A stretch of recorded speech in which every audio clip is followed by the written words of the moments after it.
going to take you to a political convention unlike anything you've seen before. Some may find this scene a little bit wacky, but believe it or not, these people could actually swing the presidential election. Here's ABC's David Wright. In a political year when Plan A, I call her Crooked Hillary, and Plan B both have their flaws, a lot of voters seem to be craving Plan C. All weekend, conservative Bill Kristol teased the prospect of an independent candidate. But there's a chunk there that wants anti-Washington and doesn't want Hillary Clinton, but is not committed to Donald Trump. Drawing an instant sneer today from Trump. Don't forget, he said Trump will never run. The guy's not a smart person. But Kristol is right about one thing. 2016 won't just be a choice between Clinton and Trump. The nominee for President of the United States, Governor Gary Johnson. Meet Gary Johnson and his running mate Bill Weld, the newly minted Libertarian Party ticket. They locked up the nomination Sunday at the party's nominating convention in Orlando.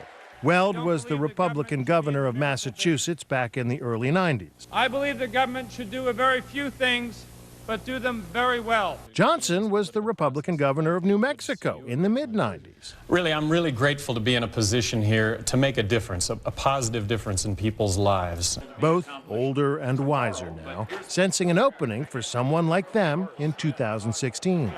When Cruz dropped out, my Google hits went up 5,000%. Wow. But the Libertarian Party is unorthodox, to say the least. Look at this. Is this a Libertarian voter? How are you? Do you know Gary Johnson? How do you do? He's running for president on the Libertarian ticket.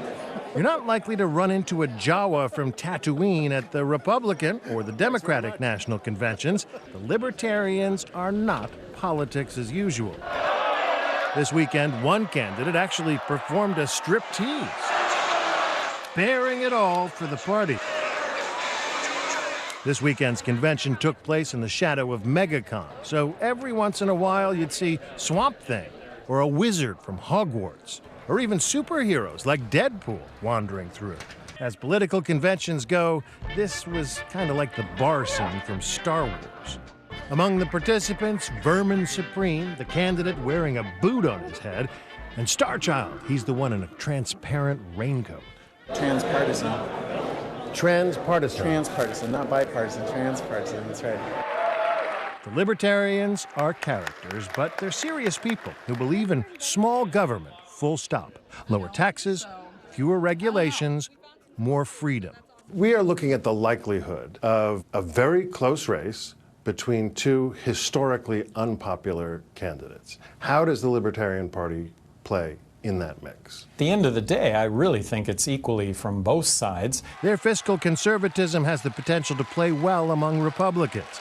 We're going to build a wall. Especially moderate Republicans who can't stand the idea of voting for Trump. And if Mr. Trump puts up that wall, at some day the Ronald Reagan of Mexico is going to have to stand on the other side of the wall, brandishing his fist, saying, Mr. Trump, tear down this wall. But do they actually have a shot? I don't think they have a shot of winning, but I think they have a real shot of affecting the race and accumulating many millions of voters. A new Monmouth University poll out today puts Johnson's chances now at 5%, compared to 37% for Clinton and 30% for Trump. If the Libertarians can bump their polling numbers up to 15%, they'd meet the threshold for inclusion in the presidential debates, exposing them to a much bigger audience. I think it's our job to make enough noise and get people's attention enough so that we can get to 15%, then put some money in the kitty so people know we're serious about being competitive. I think the majority of people in this country are libertarian. It's just that they don't know it. Until now, the most famous libertarian you might have heard of was Ron Swanson on Parks and Rec. My idea of a perfect government is one guy who sits in a small room at a desk, and the only thing he's allowed to decide is who to nuke. The word libertarian, where does it come from? What does it mean? When government fears its citizens, liberty thrives. When citizens fear government, that's tyranny.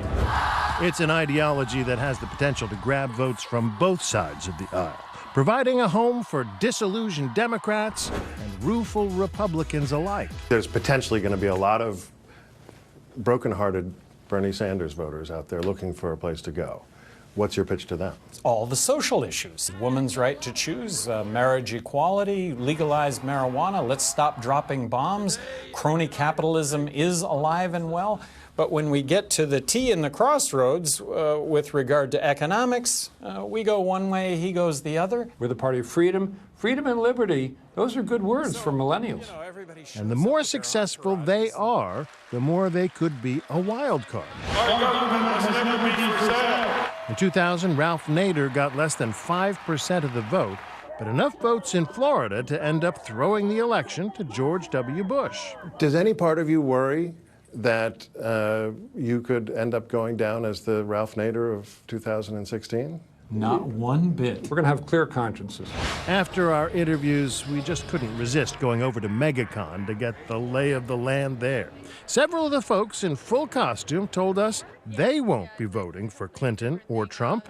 Third party is definitely more attractive in this election. Trump and Hillary are definitely no-go for me, 100%. You know, the Libertarians are meeting right next door. I'm voting for Gary Johnson. So. You're voting for Gary Johnson? I have to, because my guy's out. So. We did not expect to hear that. Yes. A different fandom, but then again, plenty of comic books feature superheroes with unlikely origin stories. And in the Libertarian Party, even in these costumes, these folks fit right in. I'm David Wright for Nightline in Orlando.